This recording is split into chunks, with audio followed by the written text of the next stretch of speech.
শয়তান ছিল বুদ্ধিজীবী, আদম আলাইহিস সালাম ছিলেন জ্ঞানী। শয়তান শুদ্ধা।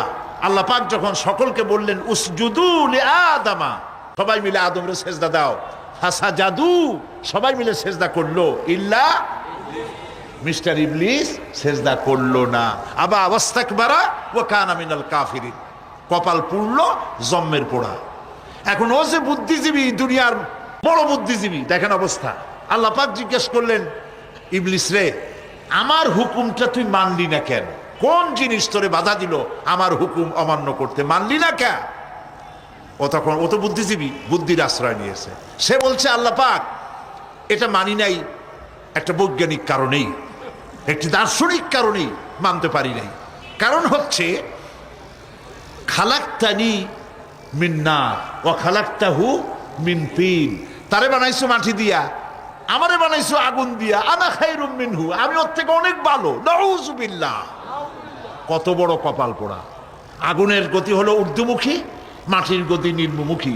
ঊর্ধ্বগতি সম্পন্ন একটা জিনিসকে নিম্নমুখী জিনিসের সামনে মাথা নত করতে বলা তোমার একটা অবৈজ্ঞানিক অদার্শনিক হুকুম হয়ে গেছে, নাউযুবিল্লাহি মিন যালিক। আল্লাহ পাক বললেন, ইন্নাকা রাজীব, দুধ বিতাড়িত, সব আমল বরবাদ করে দিলাম। দেখেন, অপরাধ শয়তান করেছে, অপরাধ আদম আলাইহিস সালামও করেছে। একজন অপরাধ করে শয়তান হয়ে গেল, আর একজন অপরাধ করে আল্লাহর পয়গম্বর হয়ে গেলেন। সুবহানাল্লাহ বলবেন না? কেন? কারণ হলো শয়তান বুদ্ধিজীবী, বুদ্ধির আশ্রয় নিল। আদম আলাইহিস সালাম তিনি বুদ্ধির আশ্রয় নেন নাই, তিনি আকলের, তার জ্ঞানের কাছে তিনি আশ্রয় নিয়েছেন। অর্থাৎ তিনি চিন্তা করতেছিলেন যে আল্লাহ পাক আমাকে নিষেধ করলেন একটা গাছের কাছে যেতে, আমিও গেলাম, বউও গেল, যা নিষেধ করলেন সেটা করলাম। এখন যদি আল্লাহ আমারে প্রশ্ন করেন যে আমার হুকুম অমান্য করলা কেন, কি জবাব দেব? আদম আলাইহিস সালাম জবাব খুঁজে পাচ্ছিলেন না। কিন্তু আমি ওই আয়াত তেলাওয়াত করার পর সর্বপ্রথম সেই ছাত্র জীবনে আমি চিন্তা করলাম জবাব তো একটা দিতে উনি পারতেন। ছাত্র মানুষের মধ্যে তো নানান চিন্তা আসে, তো আমার চিন্তা আসলো উনি একটা জবাব তো দিতে পারতেন, আমাদের আবাল বাসার একটা জবাব তো দিতে পারতেন, এই যে আল্লাহ পাক সবই ঠিক আছে, অপরাধ আমি করেছি, ভুল আমি করেছি, কিন্তু আমার এটা জানতে ইচ্ছে হয়, জান্নাতের সমস্ত নাজ নেয়ামত আমার জন্য তুমি জায়েজ করে দিলা, যে গাছটার কাছে যাওয়া যাবে না, ফল খাওয়া যাবে না, এরকম একটা গাছ জান্নাতের মধ্যে বানাইয়া আমারে বিপদে ভালাইলা কেন? এরকম একটা জবাব তিনি দিতে পারতেন, কিন্তু তিনি দেন নাই। কারণ তিনি বুঝতে পেরেছেন মহাশক্তিধর আকাশ আর জমিনের মালিক আল্লাহ রাব্বুল আলামিনের সামনে আর্গুমেন্ট চলে না, তার সামনে আর্গুমেন্ট চলে না, সারেন্ডার চলে, আত্মসমর্পণ করা চলে। হযরত আদম আলাইহিস সালাম কোন আর্গুমেন্টের কাছে গেলেন না, কেঁদে কেঁদে অস্থির হয়ে যাচ্ছেন। আল্লাহ রাব্বুল আলামিন যখন প্রশ্ন করবেন, আদম রে, আমার হুকুম ভাঙলি কেন, অমান্য করলি কেন, কি জবাব দেব? আর ঠিক সেই মুহূর্তেই রাব্বুল আলামিন প্রশ্ন করলেন, আদম রে, আমার হুকুম অমান্য করলে কেন? হযরত আদম আলাইহিস সালাম কোনো বুদ্ধির আশ্রয় না নিয়া তার জ্ঞান তাকে বলে দিল, আল্লাহ তাকে কালেমা শিখায় দিলেন। উদ্বুদ্ধ হয়ে তিনি আল্লাহ রাব্বুল আলামিনের সামনে মাথা নত করে দিয়ে বললেন, রব্বানা যালামনা আনফুসানা ওয়া ইল্লাম তাগফির লানা ওয়া তারহামনা লানাকুনান্না মিনাল খাসিরিন। রব্বানা যালামনা, হে আল্লাহ, আমি আমার নফসের পরে, যালামনা আনফুসানা, আমি আমার নফসের পরে জুলম করেছি, অত্যাচার করেছি। ওয়া ইল্লাম তাগফির লানা, তুমি যদি আমাকে ক্ষমা না করো। জ্ঞান কত দেখেন, শুধু ক্ষমা চান নাই, বলেছেন তুমি যদি আমাকে ক্ষমা না করো, ওয়া তারহামনা, আর যদি দয়া না করো, লানাকুনান্না মিনাল খাসিরিন, আমি ক্ষতিগ্রস্ত হয়ে যাব। কতটা জ্ঞানের অধিকারী তিনি! তিনি এটা বললেন না যে শুধু মাফ করে দাও, শুধু মাফ করলে হবে না, মাফও করা লাগবে, আর আগে যেমন দয়া করতে আসলেও করতে সেটাও করা লাগবে। সুবহানাল্লাহ। আল্লাহ পাক রাজি হয়ে গেলেন, রাজি হন নাই? আল্লাহ রাব্বুল আলামিন হযরত আদম আলাইহিস সালামকে শুধু ক্ষমা করলেন না, ক্ষমাও করলেন, আর নবীর মর্যাদা দিয়ে আল্লাহ রাব্বুল আলামিন দুনিয়ায় পাঠাইয়া দিলেন। ইউনিভার্সিটিতে, ঢাকা বিশ্ববিদ্যালয়ে একজন ছিল, বেটা মরছে, হ্যাঁ আমি নাম নাই নিলাম, আপনারা তো বুঝে ভালাইছেন। সে কয় যে পরকাল বিশ্বাস করি না, বিয়ে টিয়া মানি না। মরা এটা হইতে পারে, কিন্তু মরার পরে আরেকটা জীবন হবে, ওইখানে হিসাব হবে, বিচার হবে, এই সমস্ত মানি না। এর থেকে আমারে তোমরা, আমি মরার পর হ্যাঁ মানে গোসল করাইও না, কাফন পরাইও না, জানাজা মানাজা এইগুলি আমি বিশ্বাস করি না। নাউযুবিল্লাহ। কত বড় কপাল পোড়া, কত বড় কপাল পোড়া। ও মরার পর তার এই চিন্তা সম্পর্কে যখন আমি জানতে পেরেছি, আমার ধারণা হয়েছে ওই লোকটার উপরে আমার খুব দুঃখ হয় না। যেরকম কত কাফের আসছে, কত নাস্তিক আসছে, বিদায় হয়ে গেছে, এগুলো কোনো ব্যাপার না দুনিয়ার ইতিহাসে। সব থেকে বড় ব্যাপার হলো এই লোকটি বাংলা বিভাগে বছরের পর বছর, যুগের পর যুগ শিক্ষকতা করেছে ঢাকা বিশ্ববিদ্যালয়ে। সে কত সোনার টুকরা ছেলেকে কয়লার খড়ি বানায় দিয়েছে। এই জন্য বিশ্ববিদ্যালয়ে যারা চাকরি করে সরকারের দেখা উচিত কাদেরকে চাকরি, সেখানে শিক্ষকতা করার জন্য কাদেরকে নিয়োগ করা হচ্ছে, তারা নামাজি কিনা, তারা পরিষ্কার কিনা, তারা জেনাকার কিনা, তারা মদ খায় কিনা, তারা শয়তানি করে কিনা, দেখে শুনে ভালো মানুষ দেওয়া উচিত। মরে গেল, তারপরে তাকে রাখা হলো ডায়াবেটিক সেন্টারের মারিচুয়ারি ডিপ ফ্রিজের মধ্যে। তিনি বলে গেলেন, আমি মরার পর আমাকে মেডিকেল কলেজে পাঠায় দিও, তারা আমারে কাটা ছেঁড়া করিয়া তারপরে অপারেশন শিখবে। তো তার নসিহত অনুযায়ী তাই করা হলো, ওসিয়ত অনুযায়ী। যখন মেডিকেল কলেজের ছেলেরা টের পেল যে ওই নাস্তিকরা আনতেছে মেডিকেল কলেজে অপারেশন করে আমাদের শেখাবার জন্য, তারা বললো আল্লাহর রাস্তায় মাপ চাই, এই শয়তানের এদিকে আনবেন না।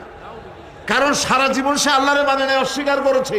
পরে কাটা ছিঁড়া করে আমরা যদি কিছু শিখি তো তাই দিয়া যে রুগী ভালো হবে, অপারেশন করলে সেটাও মরবে। সুতরাং মাপ চাই, ফিরাও। ফিরাইয়া এখন ওইটার কি অবস্থা হয়েছে আমি জানি না, লেটেস্ট নিউজ জানি না কোথায় আছে। যদি এখন কবর তো কপালে হইল না, এখন যদি রাস্তাও ভালায় দেয়, আমাদের দেশের কুত্তাও খাবে না। কারণ কুত্তাগুলি আমাদের দেশে এত অভদ্র না যে এত পচা বাসি লাশ খাবে, ওদেরও একটা রুচি টুচি আছে। প্রিয় ভাই সব, এদের চিন্তা, এদের বুদ্ধি হলো, এদের বুদ্ধি সীমিত বুদ্ধি। আর আল্লাহ কোরআনে বুদ্ধির কথা বলেন নাই, আল্লাহ বলেছেন জ্ঞানের কথা। আর ওরা হলো বুদ্ধিজীবী। ওরা কি জীবী কন? বুদ্ধিজীবী। আচ্ছা আপনারা একটা প্রশ্নের জবাব দেন তো, দুনিয়ার সব থেকে বড় বুদ্ধিজীবী কেনা? মাশাআল্লাহ, আপনাদের ওয়াজ না শুনাইলেও হবে, আপনারা তো জানি ভালাইছেন সব। সব থেকে বড় বুদ্ধিজীবীর নাম হলো শয়তান। আর সব থেকে বড় জ্ঞানীর নাম হযরত আদম আলাইহিস সালাম। মানুষের মধ্যে সর্বপ্রথম আল্লাহ তাকে জ্ঞান দান করেছিলেন। সুবহানাল্লাহ। আল্লাহ পাক কোরআনের মধ্যে কোথাও বলেন নাই যে আমি বুদ্ধি দিছি। আল্লাহ পাক বলেছেন ওয়া আল্লামা আদামাল আসমাআ কুল্লাহা, আমি আদমকে সমস্ত জিনিসের জ্ঞান দিয়েছি, নামগুলা শিখাইছি। সুবহানাল্লাহ। ওয়ালাকাদ আতাইনা লুকমানাল হিকমা, আমি লোকমানকে জ্ঞান দান করেছি। ওয়ালাকাদ আতাইনা দাউদা ওয়া সুলাইমানা ইলমা, আমি দাউদ আর সুলাইমানকে কি দিছি? বুদ্ধি দিছি। কি দিছি? জ্ঞান দান করেছি। ইব্রাহিম আলাইহিস সালাম বলেছেন, হে আমার আব্বা, হে আমার পিতা, আমার কাছে এমন জ্ঞান এসছে যে জ্ঞান আপনার কাছে নাই। ফাত্তাবিউনি আহদিকা সিরাতান সাবিয়্যা, আপনি আমার অনুসরণ করেন, আমি আপনাকে সোজা রাস্তায় উঠায় দেব। সুবহানাল্লাহ। আল্লাহ পাক বলছেন কুল বিফাদলিল্লাহি ওয়া বিরহমাতিহি, হে রাসূল আপনি বলুন মুসলমানদের জন্য আল্লাহ পাকের একটি করুণা, বিশ্ববাসীর জন্য আল্লাহ পাকের পক্ষ থেকে একটি দয়া। সেই দয়াটি হচ্ছে এই যে কোরআনের মতো একখানা কিতাব আল্লাহ পাক তোমাদেরকে দান করেছেন। সুবহানাল্লাহ। সারা পৃথিবীর মানুষ যা কিছু অর্জন করেছে, কোরআন তার থেকে উত্তম। বোঝেন নাই কথা? বুঝলে সুবহানাল্লাহ বলতে পারতেন না, এখন বলে আর ওই সুবিধা হবে না। বুঝে বললে যে মহব্বতটা হয় ওইটা হয় না আর কি। আল্লাহ কি বলছেন শোনেন। আল্লাহ পাক বলছেন হুয়া খায়রুম মিম্মা ইয়াজমাউন, পৃথিবীর সমস্ত মানুষ যা অর্জন করেছে, মানুষেরা কি অর্জন করেছে? মানুষেরা অর্জন করেছে সোনার খনি, লোহার খনি, কয়লার খনি, রূপার খনি, হীরার খনি, ইন্ডাস্ট্রি, এমপি, মন্ত্রী, প্রেসিডেন্ট, জায়গা জমি, বাড়ি গাড়ি, পৃথিবীর সমস্ত মানুষ জাগতিক যা কিছু অর্জন করেছে, পৃথিবীর সমস্ত মানুষ, কোরআন তার থেকে উত্তম। সেই কিতাব আমাদের কাছে এসেছে। আমি ওই কিতাব থেকে আপনাদের সামনে আলোচনা করার আশা রাখি। আল্লাহ ইচ্ছা করলে আমার মতো এক নাখান্দা গোলাম, তাকে দিয়ে আল্লাহ পাক ইচ্ছা করলে বলাতে পারেন। সে আল্লাহর প্রতি রুজু হচ্ছি, তিনি যেন দয়া করে এমন কিছু কথা বলান এই 5 দিন, যে কথাগুলি আমার জীবনের জন্য ফায়দা বয়ে আনে এবং যারা শোনেন তাদের জন্য যেন বিশাল ফায়দা দুনিয়ায় হয়, আখিরাতেও হয়। নবী করিম সাল্লাল্লাহু আলাইহি সাল্লাম মানুষকে পরকালের জ্ঞান দিয়েছিলেন, মানুষকে আখিরাতের জবাবদেহিতার কথা বলেছিলেন। জবাবদেহিতা শুধু গভর্নমেন্টের কাছে না, শুধু ঊর্ধ্বতন কর্মকর্তার কাছে না, ট্রান্সপারেন্সি, স্বচ্ছতা, জবাবদেহিতা শুধু ঊর্ধ্বতন কর্মচারী বা কর্মকর্তার কাছে নয়, সব থেকে বড় জবাবদেহিতা হবে কার কাছে? জোরে বলেন, কার কাছে? সে আল্লাহ পাকের কাছে জবাবদেহি করতে হবে প্রত্যেকটি কাজের, প্রত্যেকটি কথার। এই কথাগুলি কোরআনে কারিমে আল্লাহ পাক বিধৃত করেছেন। পরকালের উপরে আল্লাহ যত কথা বলেছেন, পরকালের উপরে ভিত্তি করে, আখিরাতের উপরে ভিত্তি করে আল্লাহ রাব্বুল আলামিন যত কথা বলেছেন, মওতের কথা, কবরের কথা, হাসরের কথা, সিরাতের কথা, মিজানের কথা, জাহান্নামের কথা, জান্নাতের কথা, বিচারের কথা, পরকাল কেন্দ্রিক যত কথা আল্লাহ পাক কোরআন শরীফে বলেছেন, সব কথাগুলি যদি এক জায়গায় করা যায়, গোটা কোরআন শরীফের 10 পারার সমান হয়ে যাবে। সম্ভবত কোরআনে কারিমের এমন কোন রুকু, এমন কোন পাতা নাই যেখানে আকারে ইঙ্গিতে পরকালের জবাবদেহিতা সম্পর্কে একেবারে কিছু বলা হয়নি। এই পরকাল কেন্দ্রিক কথাগুলির কারণেই সেই জামানার চোর, ডাকাত, ছিনতাইকারী, ধর্ষণকারী সব হেদায়েত হয়ে গিয়েছিল, আর মানুষগুলি পৃথিবীর সর্বশ্রেষ্ঠ সম্মানিত জাতিতে পরিণত হয়ে গেছিল। ঠিক কিনা বলেন? সত্য কিনা বলেন? আল্লাহর নবী বলেন, ইন্নাল্লাযী লাইসা ফী জাওফিহি শাইউম মিনাল কুরআনি কাল বাইতিল খারিব। যেই স্মৃতির ভিতরে, যেই দেহের ভিতরে কোরআন নাই, ওই দেহটা একটা বিরান বাড়ির মতো, একটা পোড়ো বাড়ির মতো। যেই বাড়িতে মানুষ থাকে না, এটাকে বিরান বাড়ি বলে। তো যেখানে মানুষ থাকে না, এটা একটা বাড়ি কিন্তু মানুষ নাই, এই বাড়িতে কি থাকে বলেন তো? বলেন। এই কথার জবাবে প্রায় লোকেরা বলে যে ভূত থাকে। আপনারা এই বিষয়ে একেবারে নিশ্চিন্ত হন, পৃথিবীতে ভূত আর পেতনি বলে কিছু নেই। খামোখাই আপনারা ভয় পান, ভূত পেতনি নেই। যে ঘরে মানুষ নাই সেখানে চামচিকা থাকে, সেখানে বিচ্ছু থাকে, সাপ থাকে, সেখানে এই ধরনের সরীসৃপ এগুলি থাকে। এখন যেখানে যেই দেহের মধ্যে কোরআন নাই, সেই দেহটা বিরান বাড়ির মতো। আমাদের শিক্ষাঙ্গনগুলিতে এক সময় এর মনোগ্রামগুলিতে লেখা ছিল, ইকরা বিস্মি রাব্বিকাল্লাযী খালাক। কোরআনে কারিম এমনিতেই ওখানে পড়ানো হয় না, পরীক্ষায় পাশ করার জন্য 2-4টা আয়াত, 2-4টা হাদিস, আর তো কিছু নাই। একথা সত্য কিনা? মনোগ্রাম ছিল, কোরআনের আয়াত লেখা ছিল, এই কোরআনের আয়াত তুলে দেওয়া হলো। এখন কোরআন নাই। কোরআন নাই কি আছে? যেই দেহের ভিতরে কোরআন নাই, যে স্মৃতিতে কোরআন নাই, সেটা বিরান বাড়ির মতো। বিরান বাড়িতে বিচ্ছু থাকে, সাপ থাকে, কুইচা থাকে, সেখানে হিংস্র প্রাণী থাকে। যেখানে যে শিক্ষাঙ্গনগুলিতে কোরআন নাই, সেই শিক্ষাঙ্গনিতে ওই সব জিনিস থাকে যা বিরান বাড়িতে থাকে। এই খারাপ যদি ভালো বানাতে চাই, নীতি নৈতিকতা ছাড়া, কোরআনের শিক্ষা ছাড়া, পরকালের জবাবদেহি তার চিন্তা ছাড়া আমরা আমাদের শিক্ষাঙ্গনকে বিডিআর দিয়া, পুলিশ দিয়া, আর্মি অপারেশন করে এই নীতি নৈতিকতার সৃষ্টি করা যাবে না। মানুষ ওজনে কম দেয়, খাদ্যে ভেজাল দেয়, জমিনের আইল ঠেলে, বউকে পর্দায় রাখে না, মিথ্যা কথা বলে, ওয়াদা খেলাপ করে, প্রতারণা করে, এই সব জিনিস আপনি বন্ধ করতে পারবেন না। ক্লিন হার্ট তো ভালো, এর থেকেও বড় কোনো অপারেশন যদি থাকে সে অপারেশন করেও মানব গোষ্ঠীকে ভালো বানানো যাবে না। একটি জিনিসই মানুষকে ভালো করতে পারে, সেটা হলো আল্লাহর কাছে কিয়ামতের দিন জবাবদিহিতা। আল্লাহ রাব্বুল আলামিন সূরা কামারের ভিতরে একটি প্রশ্নের জবাব 4 বার দিয়েছেন। আল্লাহ পাক বলেছেন, আমি আল্লাহ অবশ্যই কোরআনকে মুখস্থ করার জন্য আর কোরআন বোঝার জন্য মানুষের কাছে আমি সহজ করে দিয়েছি।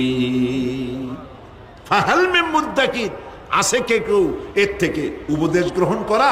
4 বার আল্লাহ পাক বলেছেন সূরা কামারের ভিতরে, অবশ্যই কোরআন আমি বোঝার জন্য সহজ করে দিয়েছি। সুবহানাল্লাহ বলেন। আমরা বুঝতে চাই না, তাহলে বুঝবো কি করে? বুঝতে চাইলেই তো আমরা বুঝতে পারবো, চেষ্টা করলেই বুঝতে পারবো। কোরআনে কারীমের এই সূরাটির দিকে লক্ষ্য করে আল্লাহ পাক বলছে, কাফেরেরা এটা বিশ্বাস করত না। বিশ্বাস না করে তারা কি সব প্রশ্ন উঠাইতো, সেই প্রশ্নগুলো আল্লাহ পাক তুলে ধরেছেন। আরেকটি জিনিস লক্ষ্য করুন, আল্লাহর চাইতে শক্তিধর পৃথিবীতে কেউ আছে? আকাশে কেউ আছে? কোথাও কেউ আছে? কেউ নাই। আল্লাহরে অস্বীকার করছে একদল লোক, বলতেছে মানি না। আল্লাহ পাক ফেরেশতা পাঠায় দিলেন, ওদের গর্দান পিটাই ভাঙিয়ে দাও, আমারে মানে না কে? এইরকম কি আল্লাহ করছে? না, করেন নাই। ওরা বলে পরকাল মানি না, আল্লাহরে মানি না। আল্লাহ পাক কোরআনে যুক্তি দিয়েছেন, আর নবী করিম সাল্লাল্লাহু আলাইহি ওয়াসাল্লামকে বলেছেন, ইন্নামা আনতা মুযাক্কিরুন লাস্তা আলাইহিম বিমুসাইতির। হে নবী, উপদেশক করে আপনাকে পাঠাইছি, আপনাকে লাঠি চার্জ করার জন্য পাঠাই নাই। আপনি দারোগা নন, আপনি প্রচারক। মানুষকে উপদেশ দিন সুন্দর সুন্দর ভাষায়, উদউ ইলা সাবিল রাব্বিকা বিল হিকমাতি ওয়াল মাউইজাতিল হাসানা। মিষ্টি মিষ্টি ভাবে, সুন্দরভাবে, সুকৌশলে মানুষকে ভালো ভালো কথাগুলি সুন্দর করে বুঝিয়ে দিন। সুবহানাল্লাহ বলেন। এখন এই কাফেররা বলছে পরকাল বুঝি না, এগুলা কেমনে হয়? আমরা অস্বীকার করি, মানি না। আল্লাহ পাক সাথে সাথে ফেরেশতা দিয়ে কারো ঘাড় মটকান নাই, কিন্তু পারতেন না? পারতেন না? আরে ভাই বলেন না কেন, পারতো কি না? অবশ্যই পারতেন, কিন্তু তা করেন নাই। প্রত্যেকটি কথা যুক্তি দিয়ে, হাজার যুক্তি দিয়ে আল্লাহ পাক বুঝাইছেন। সুবহানাল্লাহ। কাফেরেরা প্রশ্ন করল, তারা বলতো আমাদের এই জীবন শেষ, মৃত্যুর পরে আমাদের আর নতুন করে ওঠা লাগবে না। ওরা বলতো, ইন্না হাউলানি লায়াকুলুনা ইন হিয়া ইল্লা মাউতাতুনাল উলা ওয়া মা নাহনু বিমুনশারিন। তারা বলতো এই জীবনটাই আমাদের শেষ, এইখানে আমরা মৃত্যু ছাড়া, আমাদের এই জীবন ছাড়া আর কিছুই নাই, আর আমাদেরকে পুনরুত্থিত করা হবে না। পরিষ্কার তারা বলতো যে আমাদেরকে পুনরুত্থিত করা হবে না। এরপরে তারা আরো বলতো, মা নাদরি মাস-সাআতু ওয়ান নাযুন্নু ইল্লা যান্না ওয়া মা নাহনু বিমুস্তাইকিনিন। ওরা বলতো কিয়ামত কি জিনিস তা আমরা জানি না, আমরা বুঝি না, আমরা শুধু অনুমান করি মাত্র, আর আমাদের বিশ্বাস হলো আমাদেরকে কখনোই উঠানো হবে না, পুনরুত্থিত আমরা হব না।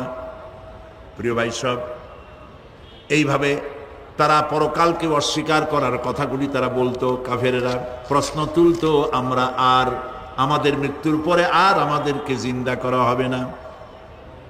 আখিরাতের জীবন সম্পর্কে কাফেরেরা আরো বলতো, ওয়াকালু আইযা কুন্না ইযামান ওয়া রুফাতান আইন্না লামাবউসুনা খালকান জাদীদা। তারা বলতো যে আমরা মরে যাওয়ার পর আমাদের গোশতগুলি মিশে যাবে, হাড্ডি গুড্ডিগুলি পচে যাবে, এরপরে আমাদেরকে নতুন করে চিন্তা করা হবে। এটা মাথার মধ্যে ঢোকে না, কি আশ্চর্য ধরনের কথাটা হবে কি করে? কাফের বেঈমানেরা আরো নানা ধরনের প্রশ্ন তারা করত। তারা বলতো, আইদা মিতনা ওয়া কুন্না তুরাবান যালিকা রাজউন বাঈদ। আমরা মাটিতে মিশে যাব, তারপরেও কি আমাদেরকে চিন্তা করা হবে? আমাদেরকে আবার উঠানো হবে, এটা তো বুদ্ধির, এটা চিন্তার বাইরের কথা, এটা তো মানতে পারি না। আসলে কাফেরদের এই বক্তব্য অনুযায়ী পরকালের জীবন বুদ্ধি বহির্ভূত নয়। ওরা যে বলে যে এটা আমাদের বুদ্ধিতে কুলায় না, আসলে তারা বুদ্ধি খাটায় নাই। কাফের তো বুদ্ধি খাটায় নাই। আর একটা কথা বলি, সেটা হলো এই, বহুত মানুষ আছে পরকাল বিশ্বাস করে না, আছে না? এমন আছে। এখন আমরা বিশ্বাস করি পরকাল, আমরা কারা কারা বিশ্বাস করি হাত উঁচু করে দেখান তো। আলহামদুলিল্লাহ বলি, বলেন আলহামদুলিল্লাহ। এখন যারা বিশ্বাস করে না তাদেরকে জানাতে চাই, আমরা যারা পরকালে বিশ্বাস করি, তাহলে পরকাল যদি না হয়, কিয়ামত যদি না হয়, বিচার আচার যদি কিছু না হয়, আমরাও বেঁচে গেলাম, আপনারাও বেঁচে গেলেন। কিন্তু সত্য সত্যই যদি পরকাল একটা হয়, বিচার যদি হয়, আমরা বেঁচে যাব, ফেসে যাবা তোমরা। আল্লাহ রাব্বুল আলামিন সুন্দর করে বুঝাচ্ছেন। দেখো, এই যে সারা বছর এই যে ইটা কি বলে পরকাল কেন হবে, এটা বুদ্ধি দিয়ে চিন্তা করো, জ্ঞান দিয়ে চিন্তা করো। সারা বছর ব্যবসা করার পর হিসাব নিকাশের একটা দিন আসে, আসে না? বলেন আসে কিনা? হিসাব নিকাশের একটা দিন আসে সারা বছর ব্যবসা করার পর, সারা বছর লেখাপড়া করার পর, তারপরে কি বলে পরীক্ষা দেওয়ার একটা দিন আসে, আসে না? তো সারা জীবন আপনি এখানে কাজবাজ করবেন, এখানে আপনি ভালো করলেন মন্দ করলেন, এর কোনো জবাব হবে না, বিচার হবে না। এটা পাগলে চিন্তা করতে পারে, আর পাগলেরা চিন্তা করে বলেই তারা বলে, পাগলেরই এটা কথা, মাটির পুতুল যেমনে নাচায় তেমনে নাচি, পুতুলের কি দোষ? মরিয়া দেখেন, এই গান যারা বিশ্বাস করে মরিয়া দেখেন অবস্থাটা কি হয়। ফেরেশতারা আসা ধোপায় যেমন কাপড় আশ্রায়, ওই রকম ঠ্যাং ধরিয়া কবরের মধ্যে আশ্রাবে আর বলবে যেমনে আশ্রায় তেমনে আশ্রাই, ফেরেশতার কি দোষ? কাজে এই পৃথিবী শেষ কথা নয়, মৃত্যু অবধারিত, মরা লাগবে না। এবার দেখেন আল্লাহ কি বলেন, আল্লাযী খালাকাল মাউতা ওয়াল হায়াতা লিয়াবলুয়াকুম আইয়ুকুম আহসানু আমালা। আল্লাহ পাক বলছেন, আমি মৃত্যু আর জীবন সৃষ্টি করেছি। কেন করেছি? লক্ষ্য করুন, লিয়াবলুয়াকুম, যাতে করে আমি তোমাদেরকে পরীক্ষা করে নিতে পারি। কি ব্যাপারে? আইয়ুকুম আহসানু আমালা, আমলের দিক থেকে, নেক কাজের মধ্য থেকে, ভালো কাজ এবং খারাপ কাজের মধ্য থেকে, আইয়ুকুম আহসানু আমলা, ভালো কাজের দিক থেকে তোমাদের মধ্যে কে উত্তম, কে ভালো মানুষ, এইটার পরীক্ষা নেওয়ার জন্য আমি মৃত্যু আর জন্মের সৃষ্টি করেছি। খুব লক্ষ্য করুন, জন্ম আর মৃত্যু, জন্ম হলে মৃত্যু হবেই, না হবে না? এই যে একটা ডিউরেশন, একটি সময়, এই সময়টা হলো পরীক্ষার সময়। আমরা যারা পড়াশোনা করেছি, আপনারা পড়াশোনা করেছেন নিশ্চয়ই, কলেজে অথবা হাই স্কুল অথবা মাদ্রাসায় প্রতি বছর একটা করে পরীক্ষা আসে, আসে না পরীক্ষা? এই পরীক্ষার ডিউরেশন কত সময়? 3 ঘন্টা। কয় ঘন্টা বলে? 3 ঘন্টা। এই 3 ঘন্টা পরীক্ষা দিতে গিয়ে আপনারা কি কোনো ছাত্রকে দেখেছেন যে প্রশ্নপত্র সামনে নিয়ে গল্প করতেছে, প্রশ্নপত্র সামনে নিয়ে তাস খেলে, জুয়া খেলে, আর একদিকে তাকায় থাকে? প্রতিটি মুহূর্ত সে কাজে লাগাচ্ছে, প্রতি মুহূর্ত কাজে লাগাচ্ছে।